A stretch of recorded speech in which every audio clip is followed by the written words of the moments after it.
Hi, everyone. Welcome to Cultivating Confidence and Courage. Thank you so much for joining us for the Alumni Association's second webinar. We're really excited to have you today, and we're also very excited and honored to have alumni Joan Kuhl here to speak with us.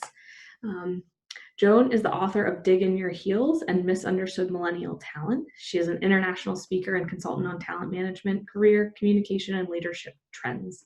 After 14 years in the pharmaceutical industry and as a college campus speaker, she launched Why Millennials Matter, a training, research, and consulting company that focuses on raising awareness about the value of investing in the early career workforce and advancing women in the workplace in global corporations and business schools with clients such as Eli Lilly, Goldman Sachs, Johnson & Johnson, BlackRock, Viacom, the New York Mets, Columbia Business School, and the University of North Carolina Kenan Flagler Business School.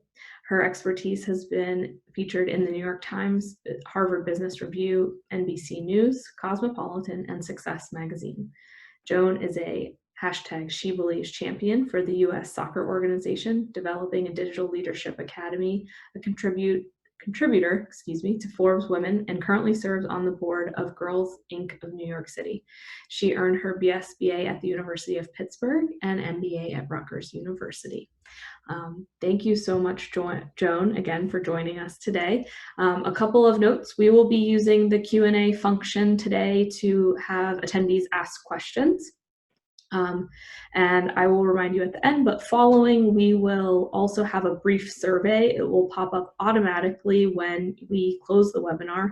And that is how we are also going to get your updated and correct address so that we can send you a copy of Joan's book for being here with us today. So thank you so much. And Joan, I will turn it over to you. Thank you, Alexandra. I appreciate everything you did to coordinate today, and to John for being my technology co-pilot.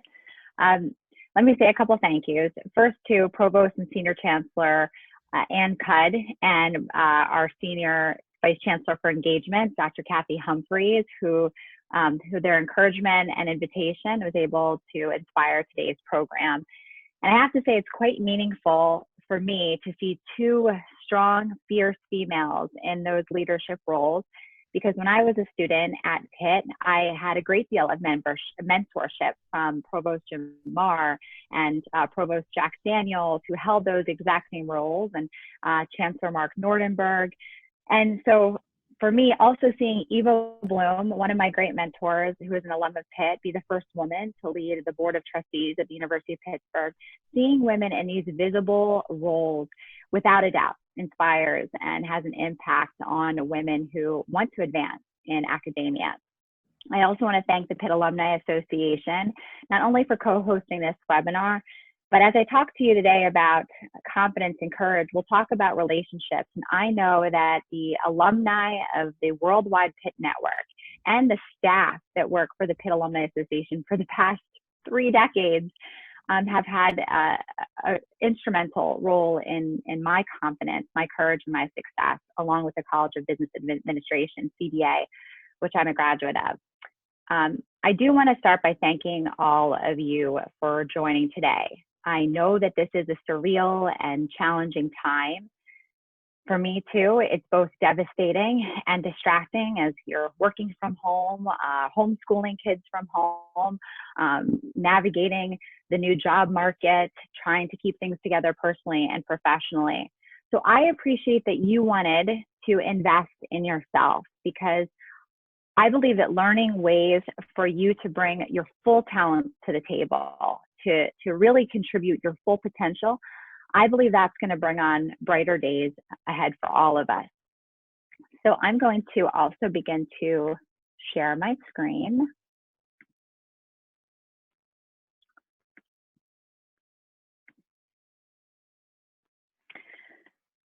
I had a chance, I have to tell you, to watch the 2020 Pitt graduation ceremony online. I heard Chancellor Gallagher's remarks and those of prestigious alumni.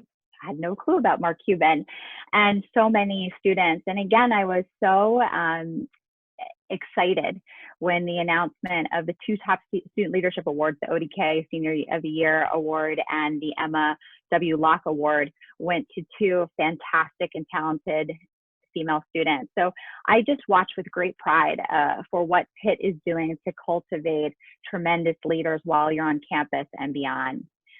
So I thought what I would do is start by just giving you a quick roadmap of where we're going. I'm going to talk about how to develop presence and influence. That's the confidence part. I'm going to tell you what happens to get in our way and some power moves so that you can quickly navigate and overcome and break through. Then part two, I'm going to talk about how to have that courage to build relationships, building your brand, how to get the spotlight in a way that's truly authentic to what you can offer, and how to cultivate meaningful connections, thinking about us in this virtual world, but also in person. As Alexandra had mentioned, we're going to use the Q&A function. The last half of this hour together is for your questions. And so you'll use the Q&A. You can submit questions now. They'll be monitored. And then once we get to that part of the program. But again, I really appreciate you being here. And I want this to be a bit interactive. So there may be some moments where I ask you to pause, reflect. So I hope you have a pen. So with that, I thought some brief remarks about why I'm so passionate about the topics I'm sharing and what I hope you get out of it today. So I'll start by sharing that I grew up in Eastern Pennsylvania, and I was that kid with big dreams. I wanted to live in New York City. I wanted to have this business career. I wanted to wear business suits. And my role model for courage and risk-taking around career was my mom, because for almost the first decade of my life, it was just the two of us. So I watched her persevere as a single parent in a male-dominated field. And I had no clue what she was going through, the pay disparities and the bias she was encountering day to day, all while trying to save for this bright future so that I could go after those big dreams. Now, she didn't have a clue how to get me there. She had never lived or worked in New York City or had this business career. So she made a really smart decision. And that was she enrolled me in after-school leadership programs like the Girl Scouts. This is my troop picture. I'm sure you can find me with a really awesome 80s perm. So she enrolled me in after-school leadership programs. I applied for scholarships and global youth leadership programs and things like FBLA and DECA, really for the primary goal of understanding and studying leadership. I would read anything I could get my hands on, Dale Carnegie to Stephen Covey. That was one goal, to learn about leadership, but truly to connect with professionals, to find mentors that maybe had that business career, had gone to college, and could help me understand how to get there and how to fulfill those big dreams of mine. So I went to Pitt, of course, a decision I will forever be grateful for. And I became active on campus, and I decided to run for student government. And when I won as student government board president, I had a mentor in the Office of Alumni Relations who knew that I was so passionate about leadership and loved to read, and gave me the very first book, leadership book I ever received, with a woman's face on the cover. And that's Frances Hesselbein. Frances was the CEO of the Girl Scouts. So you can already connect the meaning of this is somebody that led an organization that was a part of really building up my confidence and my courage. And she was an alum of Pitt. You know, that feeling when you have that deep connection. So reading about her as a female leader and the values that she instilled really inspired me. So I graduated from Pitt. I launched my corporate career in the pharmaceutical healthcare industry, and I continued to stay involved on college campuses and high schools as a student speaker, as a mentor, trying to pay it forward in the ways that mentorship had been instrumental for my values. And I eventually got to New York City. I met and married my husband. I completed my MBA, and I had my first daughter. And I had this itch to start a business and write books. So in 2014, I launched my company. And through it, I was able to lead global research initiatives sponsored by companies like Johnson & Johnson, Eli Lilly, American Express, Ernst & Young, Goldman Sachs. I interviewed athletes, I interviewed celebrities, executives, women and men at the top of their game. And along the way, I would hear these extraordinary stories, these brave stories, particularly from women, inspiring me as a working mother. There's Eva Bloom at the top right-hand corner, our president of the board of trustees. So I would hear these stories, and it inspired me ultimately to write Dig Your Heels In, to help empower other women with realistic stories in different industries to go after what they want and they deserve. But I realized that this topic is absolutely inclusive of all gender and generation, because the future of leadership is really embracing everyone so we can all bring our unique strengths to the table. So inspired by my mom and fueled by the stories of people like you and our shared pit community and those that I've interviewed over the years, and dedicated to my daughters, I have a 2 and 6-year-old. I believe that there's this great opportunity to shape how we interact in the world of work and our communities and our lives.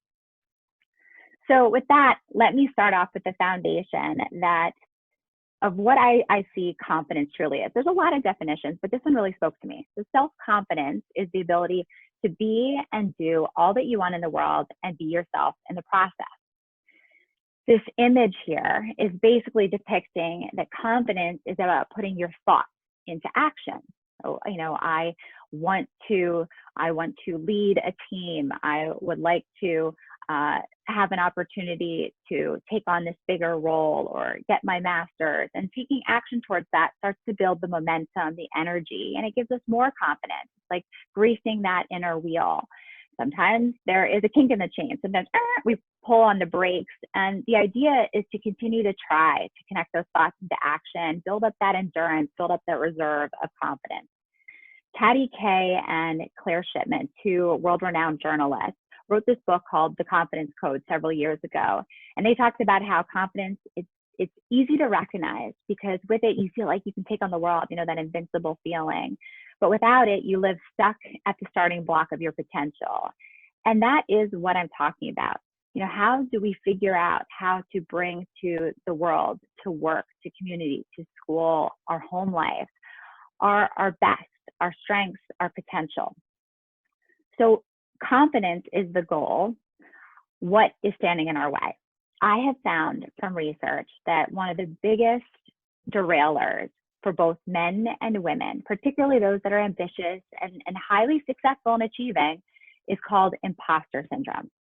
So imposter syndrome is that self-doubt that sneaks in and tells you you're not good enough, you're not ready, you don't have strong enough communication skills, you aren't organized enough, you aren't influential enough. I basically liken it to this evil inner DJ that's just spinning our worst hits. So this phenomena, as I mentioned, it impacts both men and women, but women in particular suffer graver consequences because of performance bias. Research has proven that when, let's say, hiring managers are evaluating candidates to be hired, to be promoted, when they evaluate women, they look at their proven performance. What's your proven track record? Prove to me your results. Whereas when men are evaluated, they are looked at for their potential. We assume that they have those results. It's how high can he go? So proven track record versus potential. So back to imposter syndrome. If the world is already doubting your capabilities, and you then also start doubting if you're good enough, if you're ready, despite a track record or even evidence of your own success, that's a bad cocktail. So one of the things that anyone who suffers from imposter syndrome does as a consequence is to avoid self-promotion, right? You're scared to be called out and to be seen as someone that's not who you say that you are capable of being. I wish that we had the polling feature, but maybe just for a second, for all of you, think about if imposter syndrome shows up in your life. Has it ever happened to you? Does it sometimes happen to you? Does it often happen to you? Start to think about what's that negative playlist for you. Is it because you made a mistake sometime in the past and it's made you fearful or anxious about trying something again, despite really wanting for it and being deserving and ready to? So just think about how imposter syndrome has shown up in your life. I lead these workshops, and oftentimes going deeper into this subject matter, people will ask me, well, is the goal here to get rid of imposter syndrome, to squash self-doubt and never have it occur again? And I believe that you can't do that. That self-doubt, it's going to creep in. But the goal is to use the tools and the strategies, those power moves I'm going to share with you today, so that you can cycle through it faster. So you can get to the other end and you don't paralyze yourself from putting your thoughts and your dreams into action. So I'll share with you that I have bouts of imposter syndrome. And one particular story I wanted to share is that about a year ago, in writing for Forbes and NBC, Forbes asked me or gave me the opportunity to interview Reese Witherspoon, Oscar award-winning actress, producer, everything Reese Witherspoon, who I also deeply admired. And I was so excited. I was thinking about everything that I'd love to just know in this time to be one-on-one with her. And almost as quickly as that excitement came in, so did the imposter syndrome. It came crashing down, and I started to think, oh my gosh, I'm not a real journalist. She's been interviewed by people on Good Morning America to the New York Times. How is my credentials and my questions going to stack up against those experiences? I started thinking about how when I get nervous, I sweat, my face turns red. Should I wear short sleeves? Should I wear bright colors? All those things started to rapidly overtake my mind. I started to overthink all these things. But trying to practice what I preach, one of the things that I've learned is to think about how and when my confidence is at its best, when I'm able to show up and be my best. And for me, I know that it is when I'm able to have these authentic and genuine connections. Like I really can feel like we are able to bond on some common ground. Sometimes I think the universe works in mysterious ways, because I remember being in my bedroom at the time in my apartment in New York City, thinking about this, and my daughter, my 6-year-old daughter, burst into the room, so excited that she found this bow that she was going to wear for kindergarten. And so kindergarten, new school, new friends, new building. And for parents, it's like a new chapter. It's quite emotional. And it was that moment that I realized, oh, okay, Reese Witherspoon's a mom, and her youngest is the same age as my daughter. Maybe she's going through these same feelings and emotions. She's a working mom on a book tour across the country from where her family is based. And that was enough for me to say, okay, that's how I'm going to prepare. I'm going to think about how to break the ice so that I can make that connection with her. And that's going to allow me to bring out my best self. And that's what I did. And it worked so well that I could feel that it also put her at ease. And we were able to go a lot deeper in those topics. And one of the things, of course, I had to ask her is, do you get imposter syndrome? And so Reese shared that making the move from actress in front of the camera to being a producer and having to be in front of studio executives, asking for money, pitching her ideas, gave her huge imposter syndrome. And she'd been dreaming about it for decades. And it held her back because she thought, oh, well, I don't have a business degree. I didn't have the typical corporate career of those that are in these powerful positions. And so finally, she realized that she needed to face these fears, push through, and accept this new challenge. So I think if Reese Witherspoon can have imposter syndrome, I'm guessing that it's come up for you too. And again, the goal is for us to use the power moves I'm about to share to get through it faster. So the first power move is what I call own your success. I think that a lot of people will quickly tell you what their weakness is, the thing that they're not so great at, but aren't as articulate and confident about talking about their strengths, what they're good at. So I want to challenge you to write down 6 to 8 of your best attributes, your strengths. And I know for some of you, this may be a challenge. So this may be something that's homework even after the workshop, but trying to write those things down while also thinking about the stories that have given you that perspective that this is a strength of yours. And then keeping that list handy for 10 days, looking at it once a day for 10 days, starts to condition your mind and you to observe where and how you use those strengths. How do you actually activate them? How do they come alive in your work life, your school life, your home life? And for maybe some of you, you'll recognize a gap. Hey, I have this strength and it's actually not being utilized at work. And that could be a conversation starter with your boss or manager. New graduates, when you are talking to recruiters and hiring managers, this has to be something you devote time for and really think through. And I'll tell you, in studying inclusive, resonant, courageous leadership, the types of skills that are really going to, I think, be inspiring, empowering, and motivating to the workforce of the future are those that are highly adaptable, high learning agility, someone that's collaborative and brings together those with differences and unique perspectives. So think about those and work on owning your success. The second power move I call is reframe the negative. So going back to that evil inner DJ, what's on your track? What negative repeating patterns come up for you? There's a lot of research that shows that if you drain your brain, take it out of your head and put it on paper, it helps you really identify what the hangup is. What is really the issue that's giving you so much angst, fear, anxiety? What are you overthinking about? So putting that down on paper, I encourage you to have, just draw a line, have a left column and a right column. On the left, you write down that negative statement that keeps coming up. On the right side, this is where you debate your inner critic. This is where you have the positive, affirming statements or the stories that prove that you have the strength or the experience to break through that barrier. So maybe on the left side is that you feel like you're a horrible public speaker, and that maybe there's been times in the past where you crumbled and it destroyed like your self-confidence. But on the right side, you could talk about how well you write and how important it is to you to figure out how to convey a message on or distill a complicated subject. And just talk to yourself about the things that are positive, which leads me to the third power move, which is when you phone in a friend. Right now, I'm guessing that you, like me, are thinking a lot about the relationships and the people that we have in our life, missing those that we got to see often and missing those even more that maybe we hadn't made time for. So as you start to think about the people in your life, think about the people that give you energy. You also start to identify those that drain your energy, and they may be friends, family, or those in your professional life that you can't avoid. But if you think strategically about those that give you energy, then you can text them, you can call them. Maybe for this specific subject, you can reach out to someone and tell them this negative thought pattern and what keeps you holding you back from going after something you want, and see what they say. How do they see you? How have they seen you show up differently? And maybe talk to them about your successes as well. But really being clear on who gives you energy is an important power move.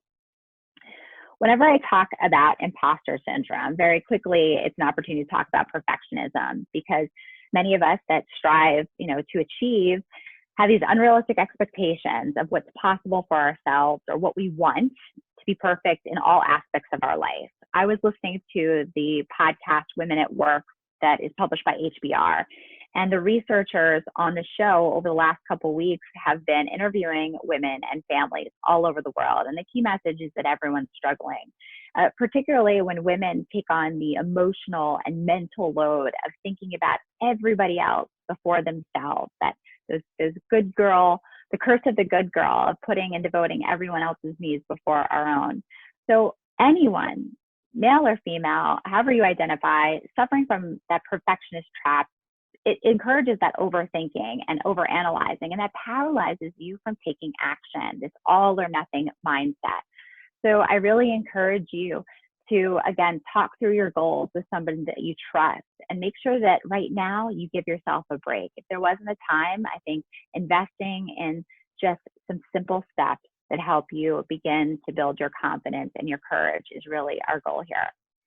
So with both perfectionism and imposter syndrome, a couple more power moves I want to give you are called grounding exercises. So when you are doing that overthinking and overanalyzing, when like a situation happens and you just think like, he said this and she said this and this and this and this, it goes over. And I remember that would strike at like 2 a.m. for me. And then by the time you wake up, you think that really wasn't that big of a deal. But when you need to get out of your head and really calm yourself down, this is what grounding exercises are all about. And maybe some of you have read Amy Cuddy's book, Presence, where she teaches power posing like Superman and Wonder Woman stances, which are kind of recalibrate your energy before you go into a situation that intimidates you. Those are awesome, but they're a little distracting on video conference calls and sometimes impossible to do in person or virtually. So I'm going to share with you these 4 easy to remember, more subtle grounding exercises that are just as powerful. So you could even do them with me right now. I can't see anybody else on video. So the first one is clenching your fist. I'll tell you, about 2 weeks ago, I was on a conference call and I had a hijack where I was asked to explain something really complicated on the spot, and I had clients on the line.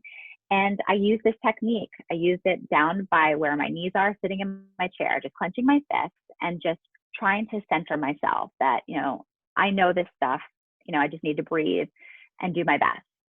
The second image you hear is actually adjusting your hips within your chair. I have been learning chair yoga. My friend Kristen McGee has a great book called Chair Yoga. And actually, if you're in one of those situations where you're in back-to-back video classes or meetings or calls, or sitting in a chair for a long time at home or in the office, moving around and kind of adjusting helps you break up that energy, get grounded.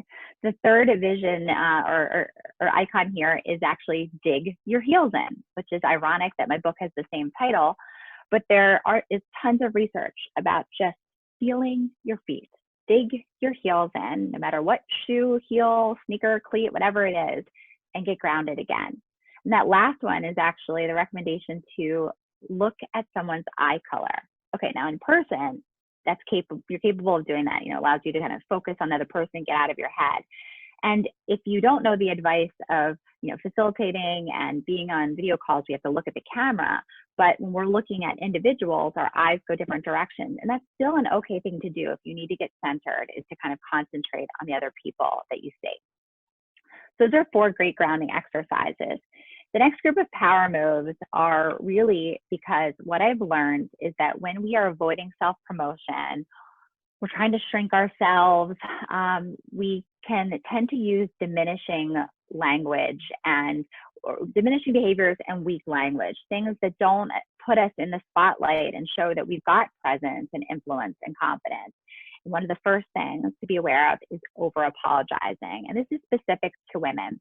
So there is a professor at the University of Pittsburgh, that our alma mater, that led a study about, do women really apologize more than men? And what she found is that actually men are just as willing to apologize when they've done something wrong. Here's the kicker of her study. It's just that men don't see themselves as doing as many offenses worthy of an apology.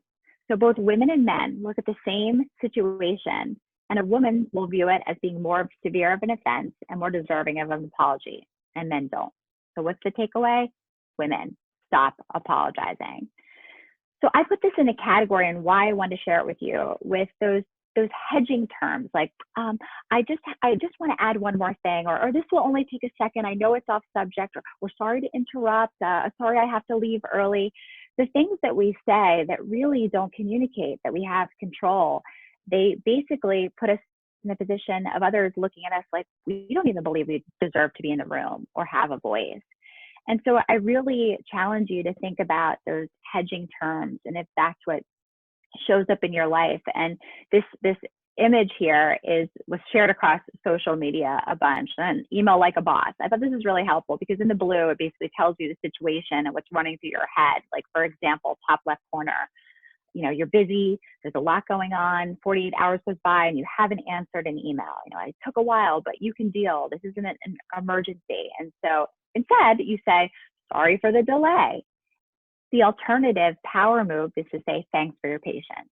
I know as an entrepreneur and a business owner, this was something that I really wanted to invest in over the last year, because I found myself feeling like I had to apologize to clients if I was in 2-day back-to-back workshops and not having my email close by. And I realized, just saying thanks for your patience and then delivering what they need. So take a look at this. I will share the slides after the program. I'll give you some information for how to get the slides.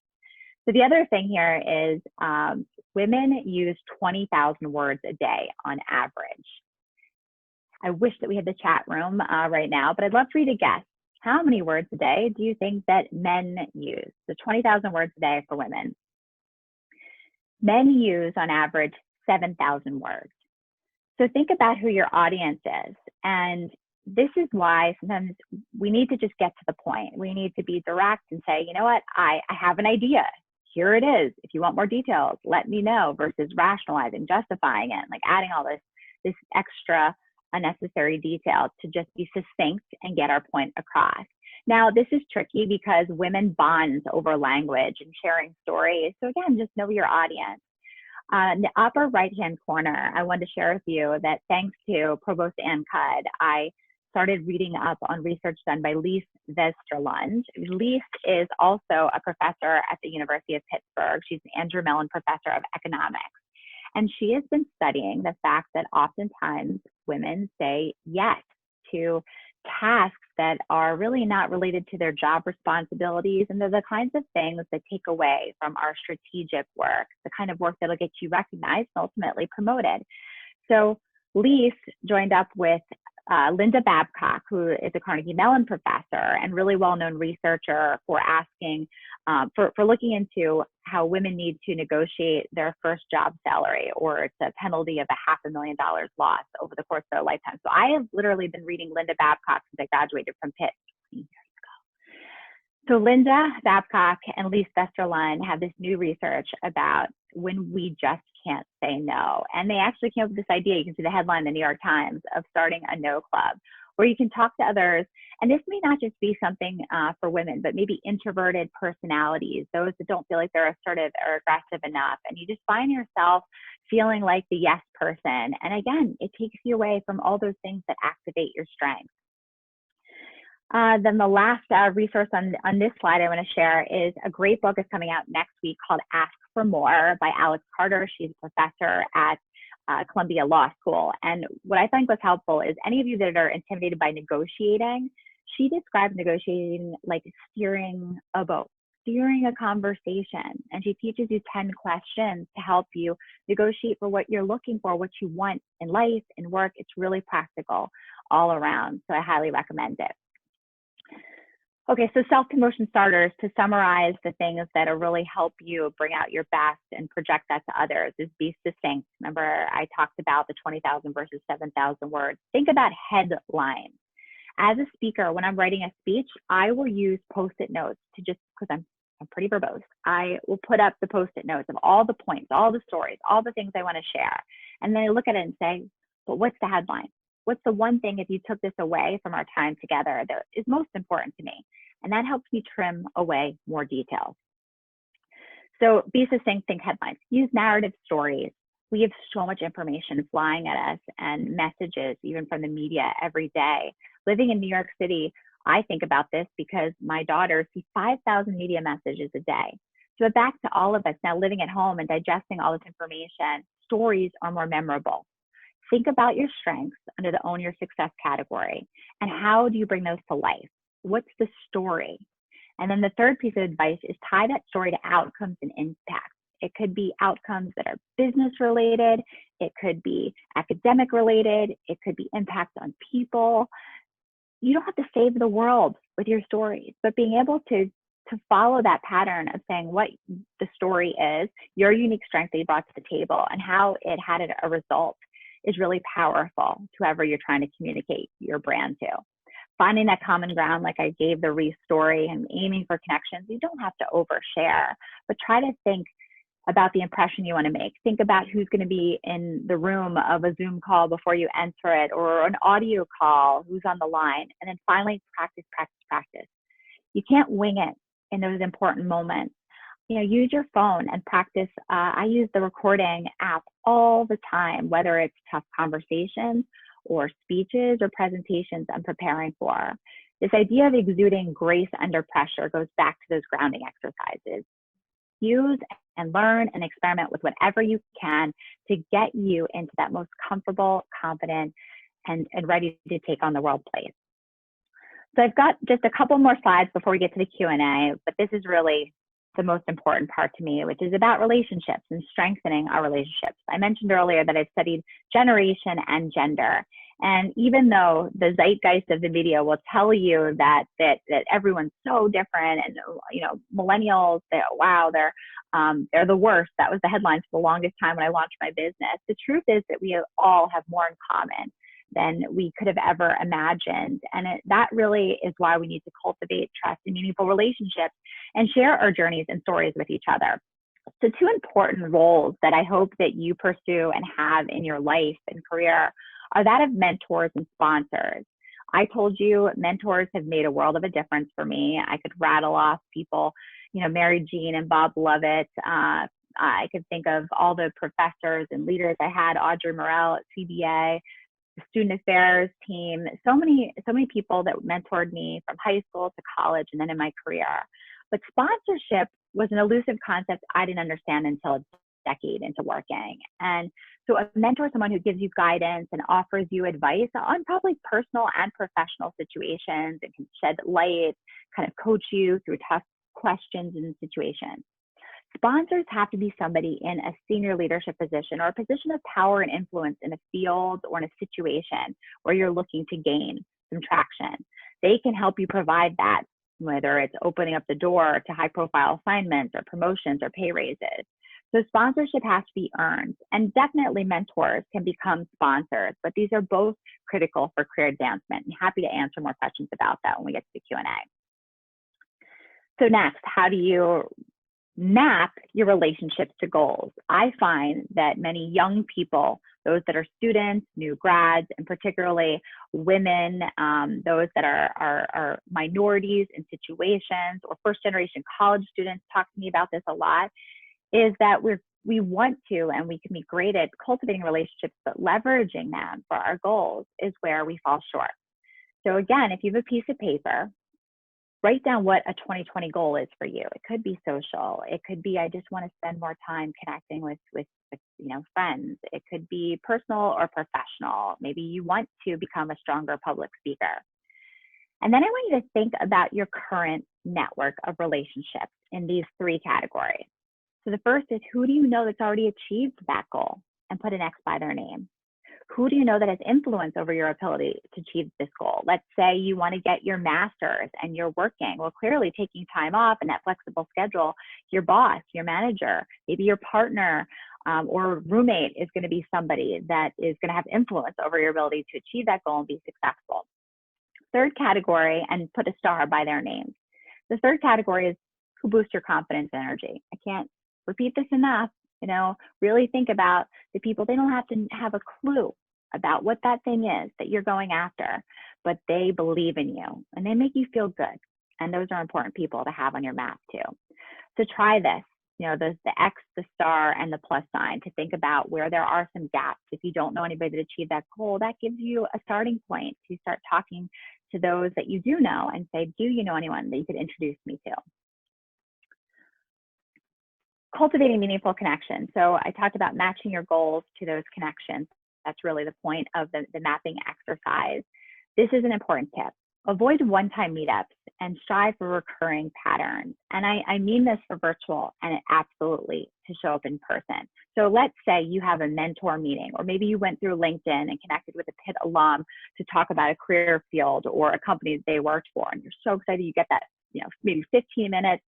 You're going to be connecting with them next week and you're super prepared for it to make it, mutually beneficial conversation. Before you close out that call, say, you know what, can we commit to getting back on the phone in, 2 months from now, and put it on the calendar, because I want to show you that I really appreciated your time and that investment in sharing your advice, I'm going to experiment with it. And I'd love to share it back with you and anything else I can do to support you. And this works personally and socially. Last Friday night, I had a Zoom TGIF call with 2 of my girlfriends. We all live in different states. We're homeschooling 9 kids between us. And we haven't seen each other in a year practically, or months.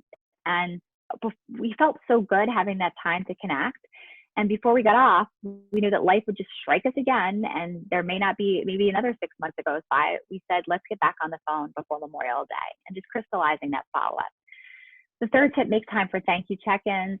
If you are on a call or an email goes out and you think it's worded well, or somebody impresses you because you see them post on social some really positive things, say thank you. Making time for thank yous, it has this way of, I think, putting us in a gratitude mindset. And then finally, reach out to someone in your network unannounced at least once a week. Remember the days before smartphones and social media and caller ID, when the phone would ring on the wall and you had no idea who was calling, that they were going to call right now, and you were surprised at who it would be? Let's do that again. I even found myself the first couple of weeks of quarantine and social distancing, kind of texting, whether it was with friends or moms of kids in my daughter's classes, or clients to just say, okay, here's a good time for me. Do you want to catch up then? But sometimes it's okay to just be spontaneous and pick up the phone and call someone that you're thinking about. And that makes that other person feel like they're seen, they're heard, they're valued, somebody's thinking about them. And I encourage you to do that. I have one last concept to share with you before I take the Q&A, and that is this philosophy, this idea of if I work harder, I will be more successful. And if I'm more successful, then I'll be happier. If I get good grades, then I'm going to get great job offers, and then I'll get the better job, and then I'll make more money and have more resources. Then I'll find a partner or build a life for myself and be happy. So here's the deal. That formula is scientifically broken and backwards. It's scientifically broken and backwards because if you keep pushing your happiness out in the horizon, keep saying, if I do this, if I do that, then I'll get that, you're never going to get there. And it's broken scientifically because our brain doesn't work like that. Our brain works best when it is positive in the present. Joan Kuhl, a professor from Harvard who wrote this book called The Happiness Advantage, has a great TED Talk. And he talks about the fact that when your brain is in the positive right now, it performs significantly better than when it's negative, neutral, or stressed. You find doctors have more accurate diagnosis, are better to treat individuals. You've got salespeople that increase their sales, your creativity increases, your intelligence increases, all the good things that help you get to the thing that you want. You have to appreciate where you are right now. And I know right now that is hugely challenging, but just trying to find that positive mindset can do wonders for all the things that you truly want. So I wanted to share with you these 5 small changes. They're free and they can make you happier right now. So the first is gratitude. And that is the advice from Joan is that you take the time to feel grateful each day, whether you've tried a gratitude journal, but this one's easy, just 2 minutes a day. Think about 3 different things that happened in the last 24 hours. It could be, I'm so grateful that I checked my daughter's math homework yesterday and the teacher didn't send it back. Whew, I finally know first grade math. It could be, I'm so grateful that we have a farm close by that's providing us with fresh milk for my youngest. Whatever it is, and change it up each day, 3 different things. And again, it takes 2 minutes. You don't even have to write it down. Just think about it maybe before you go to bed or when you wake up. The second, journaling. I've journaled for a long time, not Dear Diary journal, but just like taking notes and kind of capturing and working through problems. But Joan's advice is to journal about something positive that happened in the last 24 hours. Just free write, 2 minutes, 2 minutes, just write down. Nobody's going to look at it. Nobody's checking your work. Nobody's looking over your shoulder. Just spend 2 minutes putting that positive experience on paper. 3, exercise. This isn't, kill yourself at a CrossFit class. This is get some movement. I know my friends that are inside apartments in New York City that aren't able to go outside. It's just working on some creative ways to move. Maybe it's going back and forth from the kitchen, or it's doing some of the videos online, finding some way to move each day and to feel like that active nature in our body. They say that 16 weeks of aerobic exercise training is comparable to standard pharmacotherapy. Of course, I worked in the pharmaceutical industry and I found that fascinating, that exercise can have that kind of positive impact. 4th is meditation. I use the Headspace app, so do my kids. There's Calm.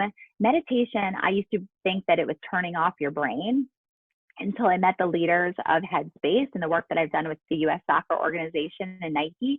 And you know what they said? It's not turning off your brain. You can't turn off your thoughts. It's, again, this idea of steering, kind of helping you calm your thoughts, bring them back into those boundaries that are more healthy. And then finally, random acts of kindness. That's why I suggested the thank you notes. Just maybe starting each day with a brief email to anyone that just says, hey, thinking of you. Hey, just wanted to let you know that I had a great memory of a time that we spent together. So those 5 things. Joan Kuhl recommends that if you try them for 21 days in a row, that's how you build a habit. And I have tried them. I'm using them actively right now, and I would encourage you to do so. So where I want to just wrap up with all of you is say that, I've been talking about perfectionism and all of these goals and striving to give our best. The most important thing is self-compassion, thinking that we're going to come out of this and reemerge as like Joan 2.0 or something so much better. That is not the goal. The goal is that we really give ourselves the space to be ourselves. So research has proven that those that give themselves self-compassion during a crisis are better able to navigate stress. So I hope that for you. I can't emphasize it enough to lean on your PIT community. And I hope that these offered some great power moves and strategies for you to build up that confidence and that courage. So with that, a quick just to let you know a little bit about this program that I lead called Stay the Lead. It's a 2-day experience for working women where we dive into topics like imposter syndrome, motherhood penalty, conflict, power and politics. I also run these workshops for men and women together, but I now can do them virtual. So if you want any information about that or my coaching, you can email me directly. And so I'd love to now turn it over to the Q&A, and with Alex and John's help, I will open up the Q&A and see what's on all of your minds. Thanks so much for being with me today. Okay, so please feel free to add any additional questions into the Q&A. We're going to start with the 2 that we have so far. First is from Alyssa, and she asks, how do you avoid sounding stuck up when practicing the power moves?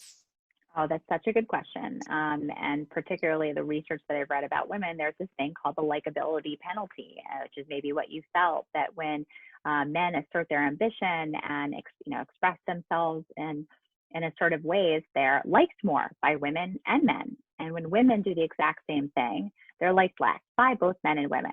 So one thing I would caution everyone is to really beware of our judgments and our own unconscious bias when we watch other people speaking up who maybe sound differently than how we're used to them speaking up before.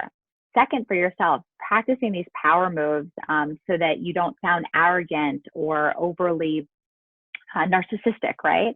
It does take practice, and you need a trusted sounding board. And that could be a friend. It can be a professor who is juggling this virtual classroom right now. And maybe you check in during office hours. I know for a fact when I was a PIT student, and that still to this day, office hours often go by underutilized. So it's really about trying to be succinct and thinking about recording yourself, listening to it yourself. And I think it's thinking about the goal. Remember that impact and the outcome. What are you trying to do? What is the purpose of explaining, the strength that you have or the example of where you've been successful before? Because hopefully you're trying to solve for something for someone else or help somebody else through a different situation. So it's really about the intention and then having a sounding board to practice with. Do you want me to just keep going, Alex? I can read down the list. Sure, that'd be great. Okay, so Nancy, your question, thank you, is regarding mentors and sponsors. What's the best way to intentionally identify and connect with mentors and sponsors? Really, really good question. So that idea of mapping your goal to then the people. So that helps you, I think, not just aimlessly reach out to every, PIT alumni that graduated with your same degree. You have to be a lot more focused about either the feedback that you're seeking or the advice that you're seeking. And so that's I think the first step is figuring out what your goals in that relationship are. Second, ways to even identify them. I use LinkedIn a ton. I think 80% of job leads for the last decade have been through LinkedIn or through connections, because a lot of times job opportunities are not published. Even right now, during what we're going through, I talked to a number of different leaders that are still hiring and are still looking for top talent through this crisis, because people make a company. And so again, it's really thinking about maybe values or things like that would connect you to the right person, and just really thinking about your introduction, being thoughtful and succinct about how you reach out and what you're looking for. Oh yeah, and Nancy, one more thing about LinkedIn. Students in particular always say to me, because I always say study the stars, go into LinkedIn and put all different terms, PIT, engineering, media, all the things that interest you, and just see through the crystal ball who comes up and look at their profile, look at their journey, where do they study, where do they work, what are their different job titles and responsibilities. And so students will always say to me, but then they see you looking at them. That's so embarrassing. And I think, who cares? It's just flattering anyway. And if it's somebody you want to reach out to, it gives you, take the time to really be thoughtful about crafting that note. Okay, Nicole, what advice do you have for women who are looking for a supportive community in a new city? That's an awesome question, and one that I've encountered and tried to navigate myself. we start with the communities that we already belong to. I mean, for sure, the Pitt Alumni Association. When I moved from Pittsburgh to New York, or actually it was Pittsburgh to New Jersey to New York, I leaned on the Pitt Alumni Association and going to events where I could find those that graduated in similar years or even ahead of me. I also know as a mother, I joined Facebook groups. I went to programs that were about, or events that were about working mothers and juggling all the things at home and in work. And I think you have to put yourself out there. And right now I've been encouraging a lot of people at meetups.com. There are different Facebook groups, LinkedIn. There are different communities. There are a lot of co-working spaces. There are a lot of different organizations that now you don't physically have to be a member, but you could access their network and you know, start to get more comfortable with talking to people virtually that you don't know and find things in common. One of the things that millennials taught me in research, particularly the younger millennials, is how often they were willing to say that someone was their best friend or their close friend from an obscure part of the world. They'd never met them because they built so much trust and sharing digitally. So that makes me a believer that we can do that. So again, I think it's think about your interests, think about what your goals are, the kind of life that you want, where you're going, and then start to figure out all the different communities you could tap into. Kate, so your question is, so in terms of sponsor, I feel like I'm taking up somebody's time, they're too busy, or even feel guilty when I ask someone to either advocate or support me professionally. What is that about and how can I move past it? This is what I call the curse of the good girl. This is that good girl thinking, society and culture that has told us that how we're supposed to behave, and we're supposed to be nice, but not too nice, or a pushover, and devoted and forgiving, and put everybody else in front of ourselves versus really asking for what we want and deserve. And so I think it holds us back in a lot of situations. That's what I think the cause is. What do you do about it? So if you are clear, if you do those exercises about your strengths, what you're trying to project into the world and what you're trying to accomplish, and there's somebody that is in that X box or that star box that has influence or has already achieved those goals, I think you have to be really ready to know that other people want to help. And this is the secret. I get so many people that ask me, you know, for advice or mentorship. And if you're clear with me how I can help, man, you make my life easier. So with sponsors and mentors, it's making it crystal clear, I've seen you achieve this, or I really admire your ability in this area, or I know that you've had great success in this industry, and here's the things that I believe make me a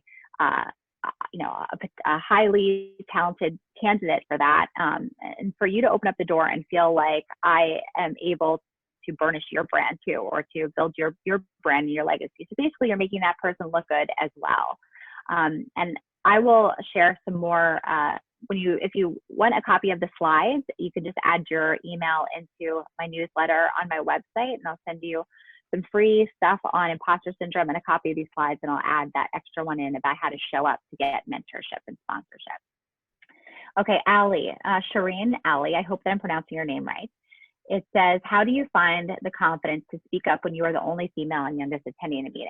I've been there a lot. I know it's intimidating, but no one's going to be a better advocate than you. I think ways to ease into this is, first, you can start with a concept called amplification. Is there an ally in that meeting, whether female or male, that you can build a relationship one-on-one, and maybe you'll be a little bit more comfortable and confident talking to that person? You get on the phone with them and say, hey, I am really so grateful to have this opportunity to be a part of this group.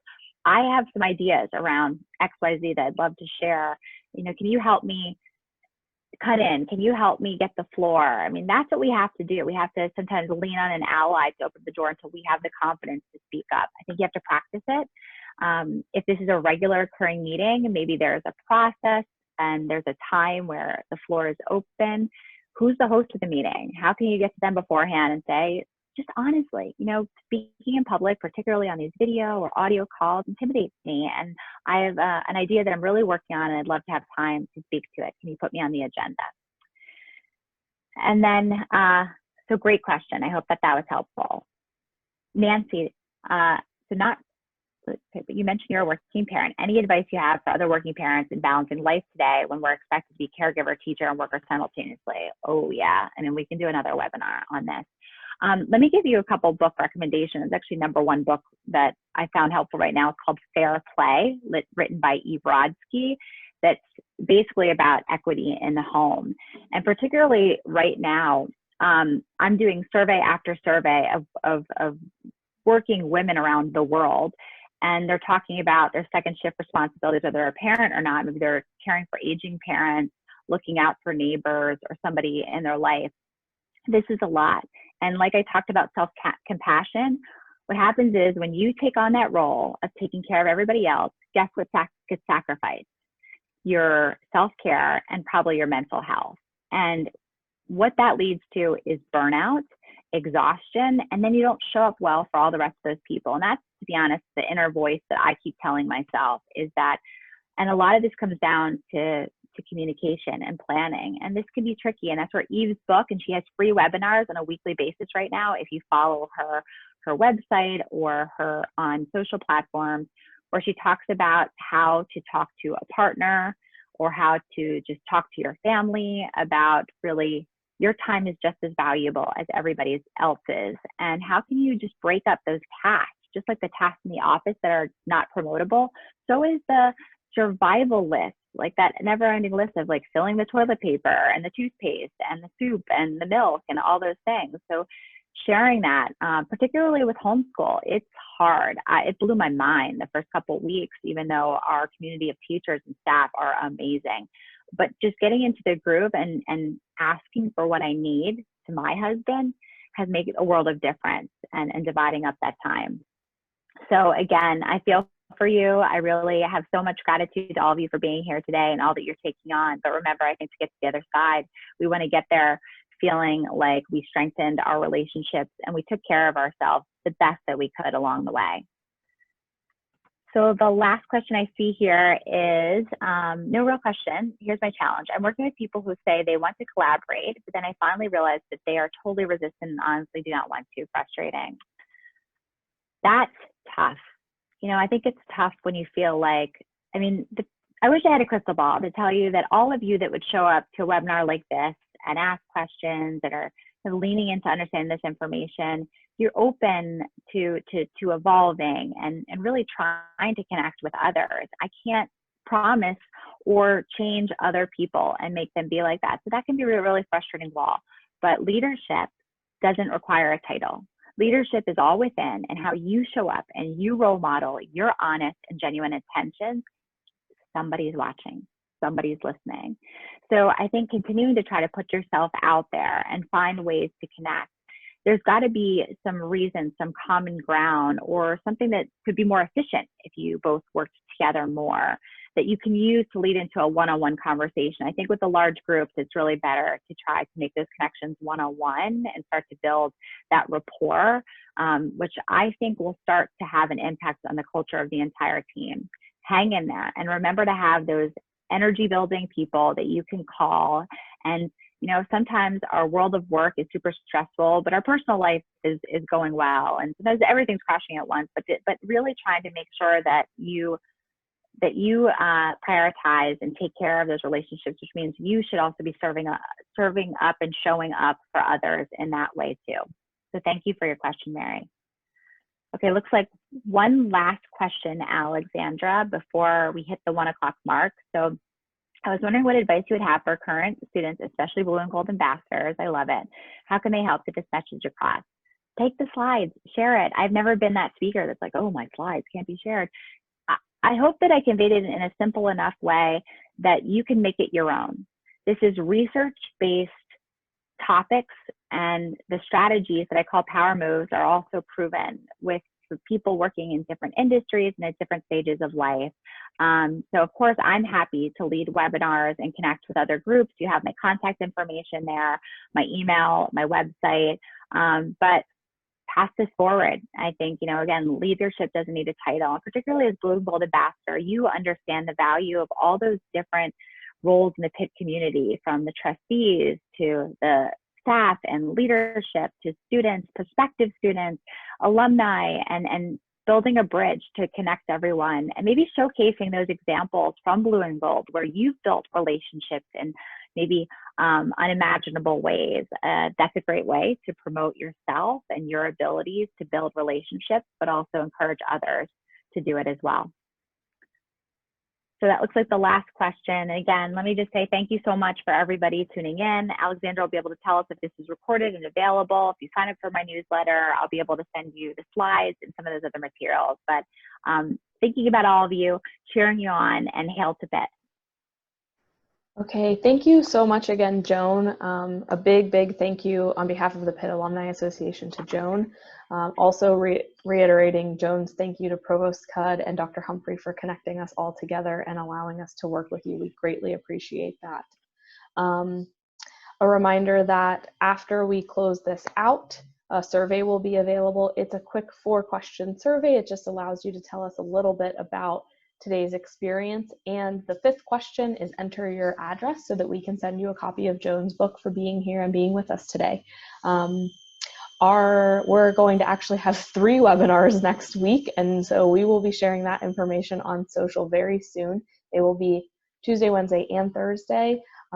Variety of topics, very professionally focused. So if you are interested in Joan's talk today, I think you will absolutely be interested in what we have next week, including a talk on job search and navigating that from Nancy Corbel on Wednesday.